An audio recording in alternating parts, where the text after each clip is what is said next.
Bonjour beauté, bienvenue sur ma chaîne Éducation à l'espoir. Donc je suis Elodie, maman et éducatrice spécialisée. Alors aujourd'hui je vous fais cette seconde vidéo pour faire un petit kaboula. Donc le kaboula en Kikongo ça veut dire c'est un partage d'expérience. Donc je vais vous partager mon expérience où, j'ai cru en fait que j'avais perdu espoir. Donc voilà. Donc, c'est la raison pour laquelle, effectivement, je me lance aujourd'hui face à vous pour débuter cette aventure. Donc, ce rêve que j'ai eu depuis de nombreuses années s'était éteint. Il s'était éteint parce que j'avais cessé donc de croire en moi, de croire en l'amour que j'avais pour moi-même, que j'avais aussi pour les autres, et de la confiance en fait que j'avais pour moi, mais aussi envers les autres. Car vous avez bien compris, au sein de ce monde, nous avons une difficulté. Aujourd'hui, la difficulté, c'est qu'on nous met cette fâcheuse étiquette de la division de la race, la division, je dirais, de la culture, la division des métiers, des religions, et j'en passe.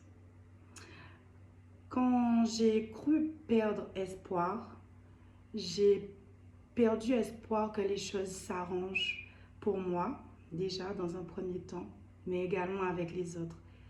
Je ne savais plus comment interagir finalement avec l'autre. J'avais du mal à rentrer en communication. Je ne comprenais pas. J'avais du mal à comprendre ce que l'autre était en train de faire, ce qu'il voulait mettre en place, comment moi, je devais me positionner aussi face à cela. Donc, bien évidemment, hein, on attrape des coups, donc des gifles par-ci, par-là. Ça fait mal. Ça fait mal, oh. Ça fait mal et on a du mal à rentabiliser en fait je dirais cette expérience. On a cette colère qui est enfouie et qui dit mais comment je suis juste, j'essaie d'être gentille, j'essaie d'être équilibrée, j'essaie d'être avenante et, et toi tu me fais ça? Mais comment ça? Mais qui tu es toi? Pourquoi tu fais ça? Mais moi je suis gentille. Mais moi je suis. Mais moi je suis. Bon, vous avez compris.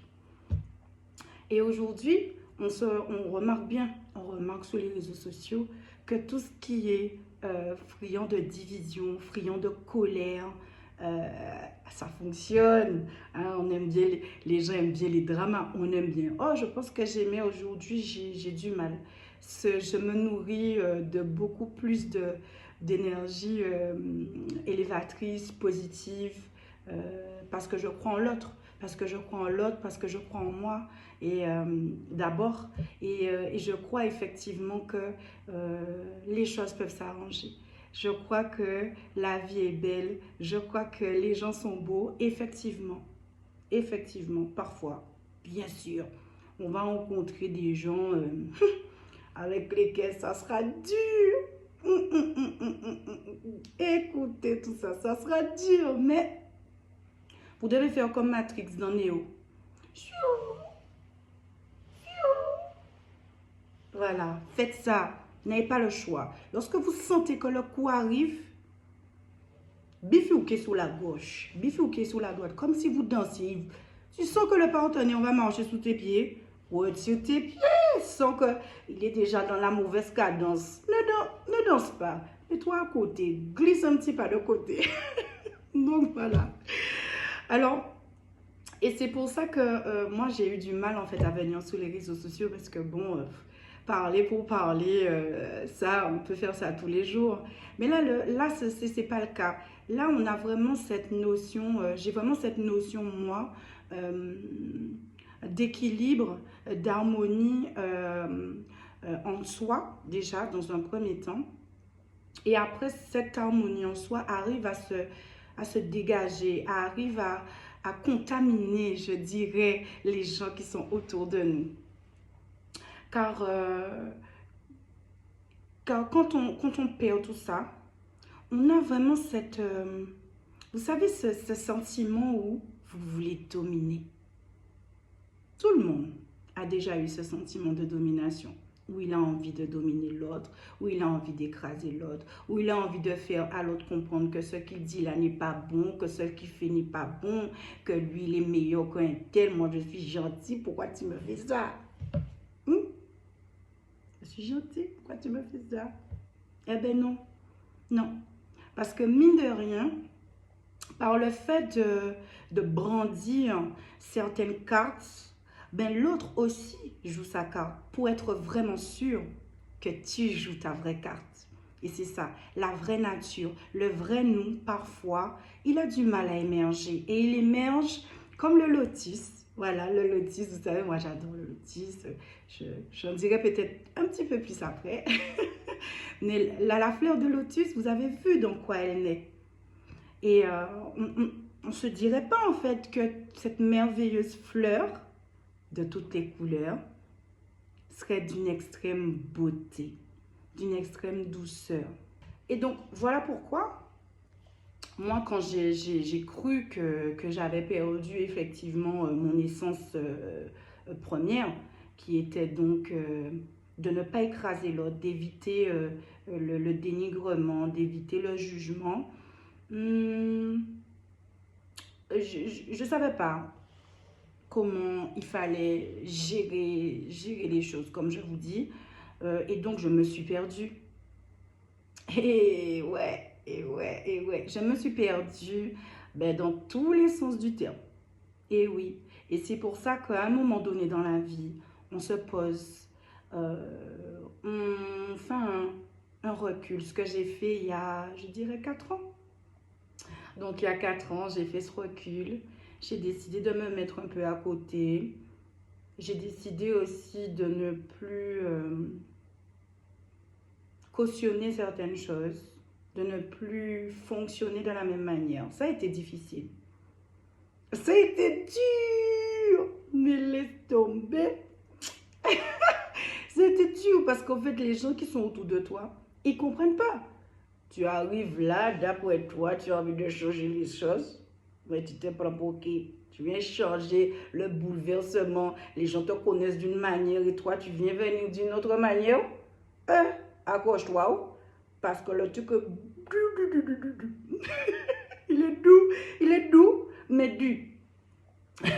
Et donc, quand effectivement tu comprends que tu t'es perdu et que tu es à terre, tu prends le temps, tu te dis mais il y a un truc qui ne fonctionne pas, il y a un truc qui ne va pas, je ne comprends pas. Donc ce que moi j'ai fait, donc comme je vous dis, j'ai pris un peu de recul avec beaucoup de personnes que j'aime, que j'ai aimées et que j'aime toujours en fait. Parce que bon, dans la vie, il faut se prioriser à un moment donné. Il faut rester dans le silence, il faut se mettre à côté de tout, je dirais, bruit, parasites qui veulent vous empêcher en fait de réfléchir. Donc, je me suis mise à côté, j'ai écrit. J'ai écrit. Peut-être qu'un jour, je vais partager ces écrits, hein, ça c'est sûr, peut-être. Mais pour m'en sortir, en tout cas, je suis passée par la plume parce que j'adore écrire. J'adore écrire. Je suis beaucoup plus à l'aise à l'écrit qu'à l'oral. Mais je sais que je dois passer par là. Devant vous, aujourd'hui, il y a une étape. Donc, on va la franchir ensemble. Et donc, comme je vous avais dit, je suis éducatrice spécialisée. Et donc, j'envoie énormément de courage, de force à tous les éducateurs spécialisés de la terre, du monde entier. Je vous envoie beaucoup d'amour, beaucoup de courage, parce que c'est un métier. C'est un métier que j'ai choisi avec cœur. C'est un métier que j'ai pris le temps d'observer sous toutes les coutures parce que j'ai de la famille, j'ai une tante qui effectivement qui est éducatrice spécialisée, même plus aujourd'hui, avec son expérience et que j'espère un jour qu'elle arrivera à rentabiliser tout ça parce que le contact humain, mais c'est la chose la plus merveilleuse au monde. C'est la chose la plus belle au monde. Seulement, il faut avoir les outils pour ça. Et donc, en tant qu'éducateur spé, on a pas mal d'outils, donc théoriques, hein, qu'il faut mettre en pratique. Et donc, c'est un métier de cœur. C'est un métier où tu es capable de t'asseoir par terre avec des personnes en situation donc de handicap, des jeunes en foyer. Tu as aussi des personnes qui sont sans domicile. Voilà, les personnes effectivement qui sont un peu, je dirais, reclus, rejetées de la société. Bien sûr, on parle d'inclusion, d'exclusion, on parle de tous ces termes. Mais maintenant, c'est comment? Comment on arrive à sortir, ou en tout cas à voir la plus belle chose en l'être humain quand il est en difficulté. Et ça, l'éducateur, c'est le maître. Il a l'art, effectivement, d'extirper le meilleur dans le pire. Et ouais, quand on dit on se marie pour le meilleur et pour le pire, mais c'est ça, hein? Et donc, l'éducateur, il récupère, on va dire, cette substance magnifique, cette énergie qui est cachée par la boue, qui est cachée par la saleté, qui est cachée aussi par les préjugés et les étiquettes de la société. Et lui, il les met en lumière. Il parle devant des instances. Il parle pour que la voix, en fait, de ceux qui n'arrivent pas à parler, qui ne savent plus parler, soit mis en avant, soit comptabilisée comme celle de tout un chacun. Et vous savez, bon, bien évidemment, dans notre système, l'argent compte. Donc, ce métier, pour moi, c'est une vocation. C'est aider l'autre, servir l'autre. Parce que aider, c'est servir. Hein. Et oui, quand on te dit, oui, bon, tu es une reine, tu veux être une divinité, mais qu'est-ce que font les divinités? Qu'est-ce que font les reines? Qu'est-ce que font les rois? Ils servent la population. Donc, aider l'humain, c'est le servir. Mais par contre, on sait très bien qu'aujourd'hui, quand on te parle de servir, on voit des hôtesses, on voit des serveurs au restaurant, on a l'impression que c'est un sous-métier. Les gens qui nettoient, mais c'est les plus beaux métiers au monde. Et je dis ça avec une ferveur et une puissance que tous ces métiers qui servent l'autre, ce sont de merveilleux métiers. Tous les métiers sont des métiers qui sont censés servir l'autre. Cependant, l'argent, malheureusement, a mis une certaine forme de strate. Alors, je dirais malheureusement parce qu'on a mal identifié les choses. Les choses ont été mal identifiées, les choses ont été biaisées dès le départ. Ils ont voulu te faire comprendre que parce que tu touchais plus qu'un tel, tu étais plus qu'un tel. Bon, la difficulté est là, tout le monde est énervé, tout le monde n'est pas content. L'argent fait mal. Alors que l'argent, quant à l'argent, effectivement, ben, tu as la possibilité de faire ce que tu veux au calme. Voilà, tu es en paix avec certaines choses, tu fonctionnes. Mais elle ne fait pas ton bonheur parce qu'en fait, elle contribue. Et ça, moi, j'avais du mal avec ça. Je ne vais pas vous mentir. Moi, l'argent, j'ai toujours dit, je déteste l'argent. J'avais pris une discussion un jour avec un papa un soir. Je lui disais, mais moi, je déteste l'argent. Parce que l'argent, en fait, il met les gens dans des dispositions. Il divise les gens. Il permet que la laideur, en fait, des gens apparaisse. Et oui, l'argent met en évidence. Il met en évidence ce que l'on est réellement. Donc, c'est du jour au lendemain. Tu gagnes de l'argent. 1 million, 2 millions, 3 millions. On verra ton vrai visage. On verra si tu es quelqu'un qui partage. On verra si tu es quelqu'un d'égoïste. On verra si tu es quelqu'un qui s'en fiche des autres ou justement qui aime les autres. Donc, on est mal payé en tant qu'éducateur spécialisé. C'est pour ça que je dis, ce système, il est temps pour nous, effectivement, de le réformer. Nous. Et comment? Donc, à ce moment-là, on fait comment? On fait comment pour rénover ce système-là? Par le fait de s'éduquer à l'espoir. S'éduquer à l'espoir. Alors, moi, quand j'étais éducatrice spécialisée, comme je suis éducatrice spécialisée, pardon, Quand j'étais en exercice et surtout je passais mon diplôme, donc on a plusieurs dossiers à remettre d'un point de vue théorique parce qu'on a ressorti de la pratique la substance sur laquelle on a envie de faire ce métier. Et c'est pour ça que c'est un métier qui est magnifique. Il permet de faire ressortir, quand tu joues vraiment le jeu, il fait ressortir qui tu es. Et j'ai passé donc mon diplôme il y a quelques années, il y a plus de 10 ans. Et j'avais résumé ça par une phrase. Je vais vous la lire. La façon d'être avec l'autre est déterminée par la conception que l'éducateur se fait de cet être, de cet autre et de sa place dans le monde. Je ne sais pas si vous avez compris, mais je vais reprendre parce que j'ai un peu bégayé. Parce que cette phrase-là, elle est magnifique, elle détermine énormément de choses. La façon d'être avec l'autre est déterminée par la conception que l'éducateur se fait de cet autre et de sa place dans le monde. C'est Philippe Gabéron qui avait écrit cette phrase. À travers mes yeux, à travers vos yeux, vous déterminez la place que l'autre a pour vous, que l'autre est, que l'autre a. Par vos yeux, vous lui donnez ou non une place. Et oui, si tu le regardes avec mépris, même si tu as un long sourire et le plus beau sourire du monde, ça se verra.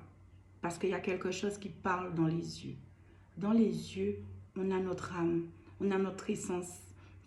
Celle qui croit en l'autre ou celle qui divise l'autre. Il n'y a pas 10 000 chemins, il y en a deux. C'est soit tu crois, soit tu divises, soit tu unis, soit tu fragmentes encore une fois. Soit tu décides de mépriser l'autre parce qu'il n'est pas comme toi, ou soit tu décides d'accepter de se dire « Oh, magnifique, une autre pétale, une autre fleur, une autre manière de voir les choses. » Maintenant, comment j'arrive à répercuter ça dans mon entourage? Comment j'arrive à comprendre tout ça? Bref, par vos yeux, vous déterminez la place de quelqu'un. Et c'est pour ça que j'avais perdu espoir. J'avais perdu espoir dans ce métier. Quand on voit comment les gens qui sont à la tête du monde du social, comment ils fonctionnent, mais vous n'êtes qu'un pion. Nous n'étions que des pions. Continuez à nourrir un système qui dévalorise l'autre, qui le laisse dans une case, qui considère que sa parole n'a pas de place. Et oui, on perd espoir quand on voit comment ceux qui dirigent tout ça diffusent un regard méprisant, dévalorisant, fragmenté. Mais c'est impressionnant de voir je dirais la puissance des mots qu'on met quand on parle de quelqu'un. C'est impressionnant parce que les mots, ce sont des mondes. Quand tu poses un mot sur quelqu'un, tu poses une étiquette. C'est pour ça que j'ai toujours fait en sorte, quand j'écrivais ou quand j'écris par rapport à un individu, je fais attention à ce que j'écris. Je dis, la personne a dit que et telle chose. Je ne mets pas mon interprétation personnelle. Et ça, bien évidemment, ça m'a causé tellement d'ennuis.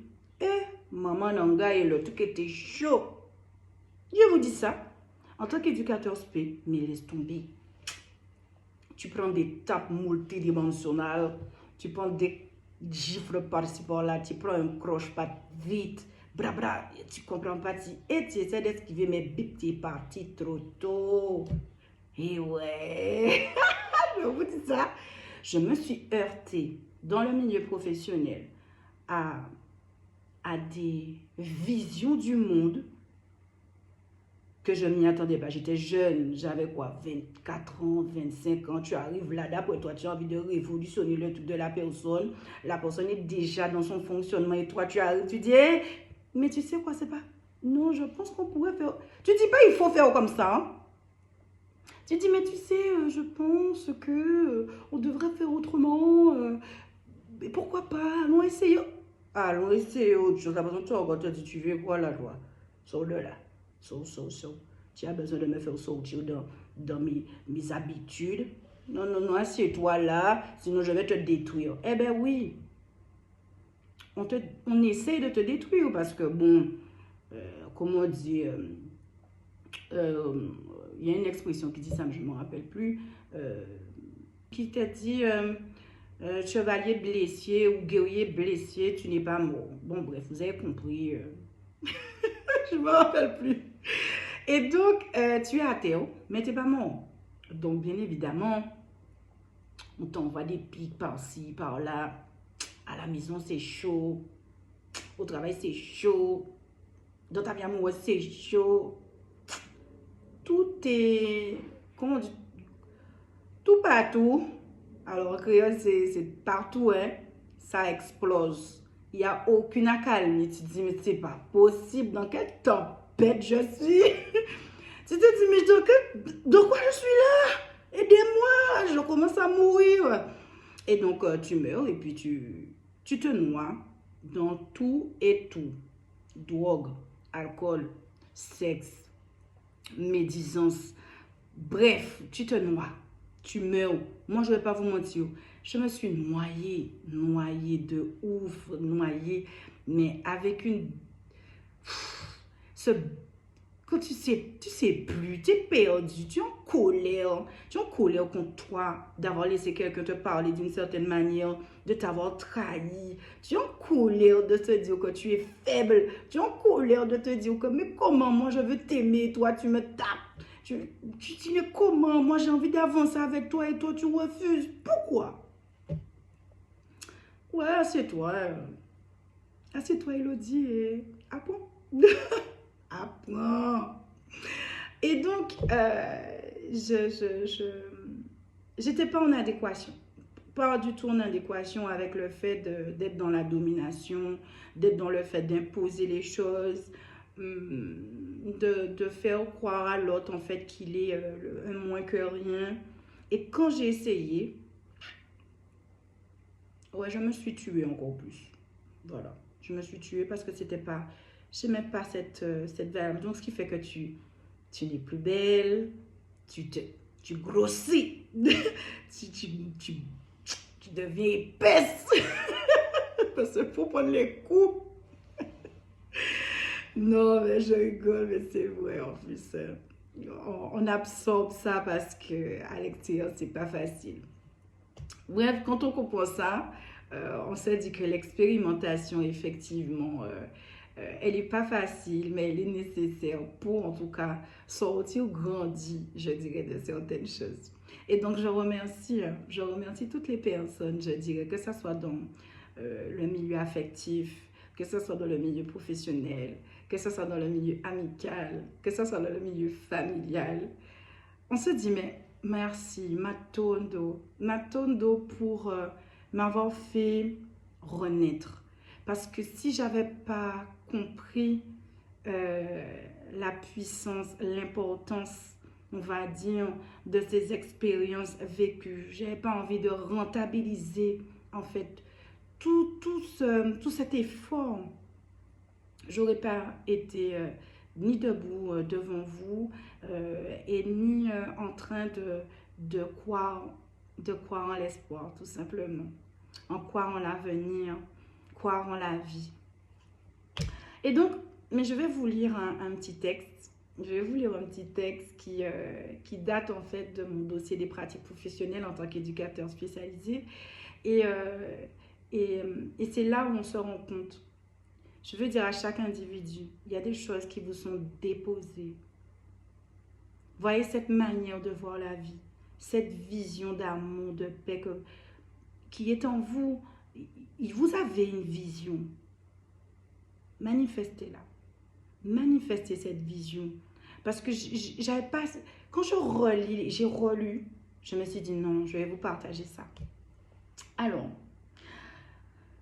en conclusion, dans le respect de l'éthique et de la déontologie du métier, le travail éducatif que j'aspire à mener a pour leitmotiv le respect de la liberté de l'autre et l'espoir en l'être humain.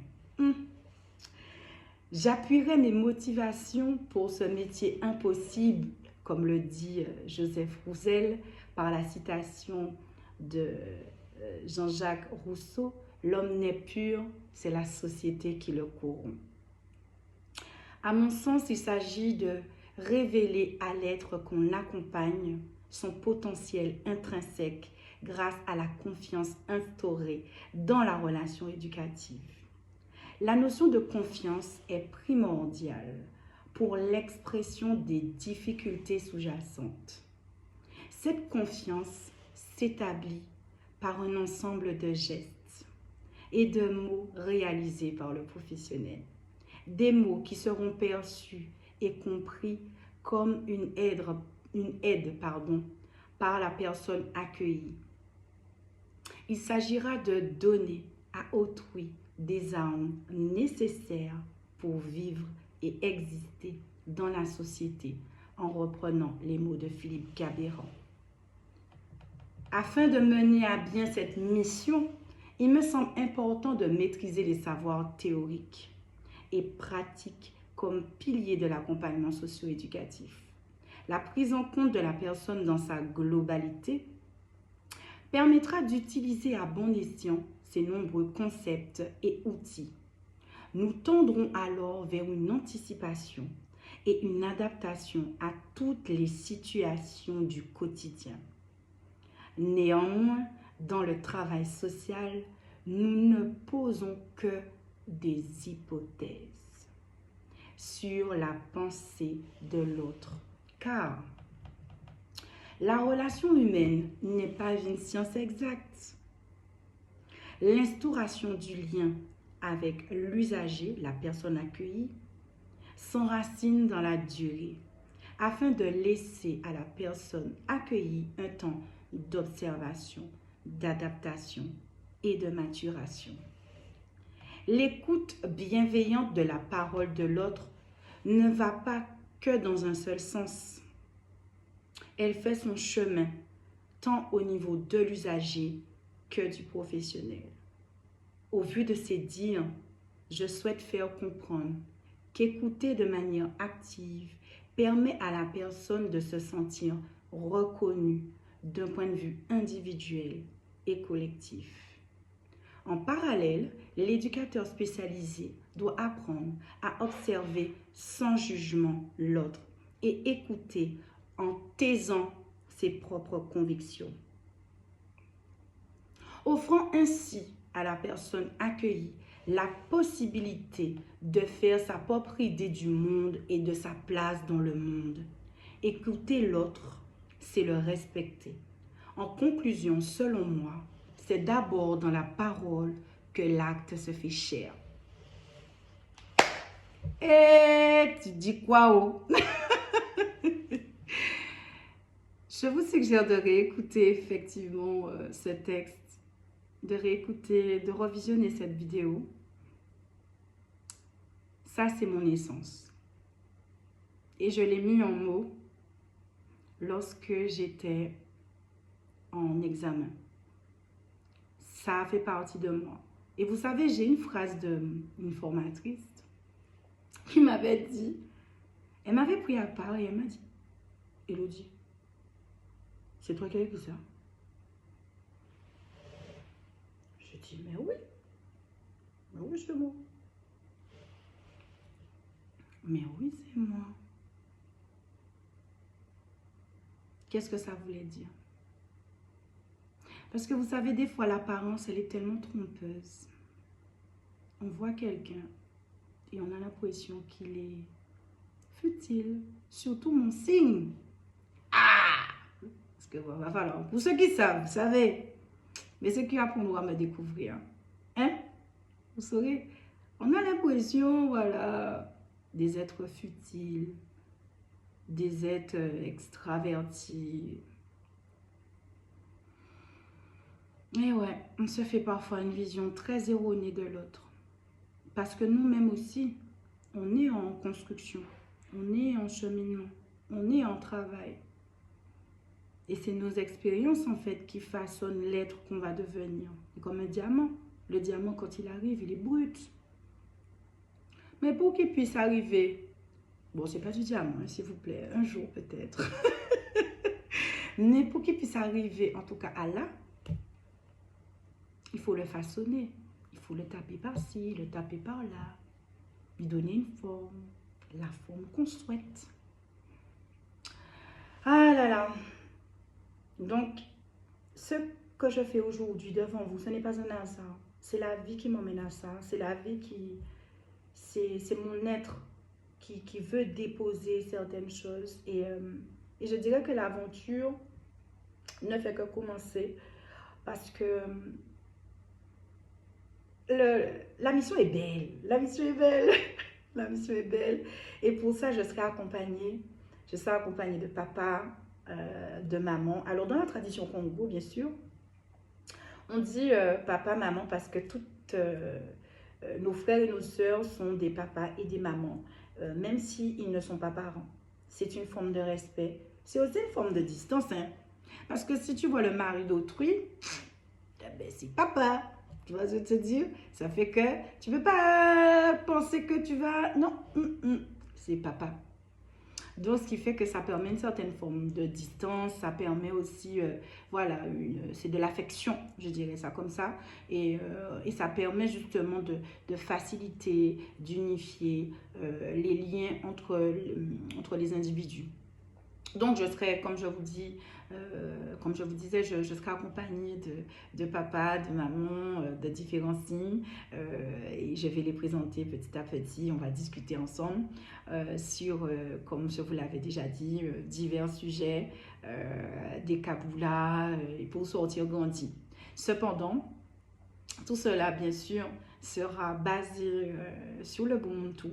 Donc, avant de vous présenter le style fétiche, les gens avec qui je vais travailler, eh bien, je vais aussi vous parler de mon expérience dans le Ubuntu, dans la tradition Congo primordiale, dans laquelle ben, j'exerce avec plaisir et bonheur mon potentiel divin au sein de l'école initiative Kimuntu, et que je remercie tout le monde soit dit Kimbadi parce que beaucoup de gens, ils n'ont pas, ils pensent, je sais pas, il y a une manière de voir les choses.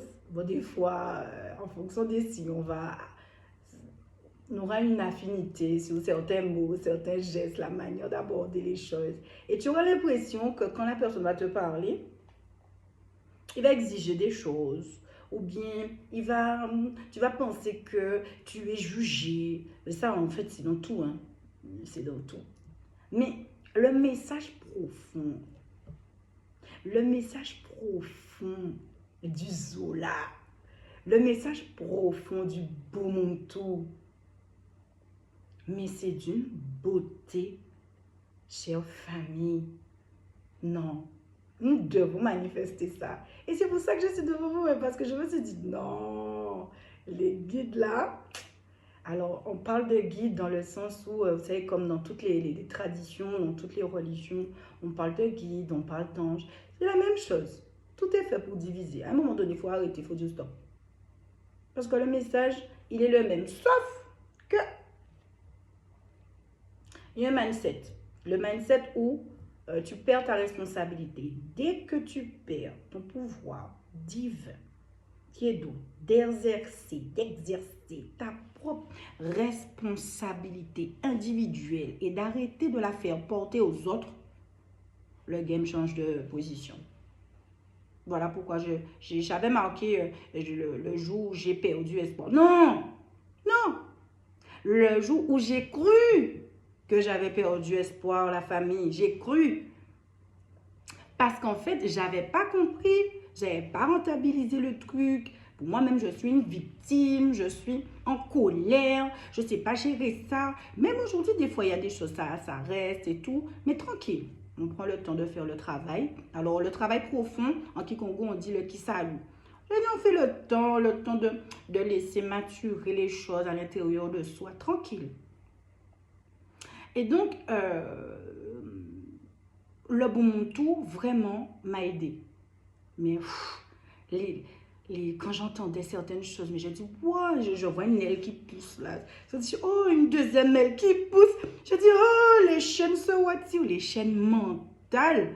Non, mais laissez tomber quand vous entendez certaines choses. Quand on te dit, moi, je ne suis pas trop fan de la banane. En vérité, je ne mange pas trop de banane. Je n'interdis personne de manger la banane, mais j'aime pas trop la banane, j'aime pas trop. Vous voyez, je préfère d'autres fruits. Je suis noire, hein? Comme on aime bien segmenter, diviser. Oui, je suis noire. Je suis antillaise, je suis noire. Mais je ne suis pas fan trop de la banane. J'aime pas trop le goût, j'aime pas l'odeur et tout. C'est pas ma faute, c'est comme ça. Mais quand j'ai compris qu'en fait, ce que tu vois, ce que tu ressens, l'autre ne le ressent pas, mais quelle liberté.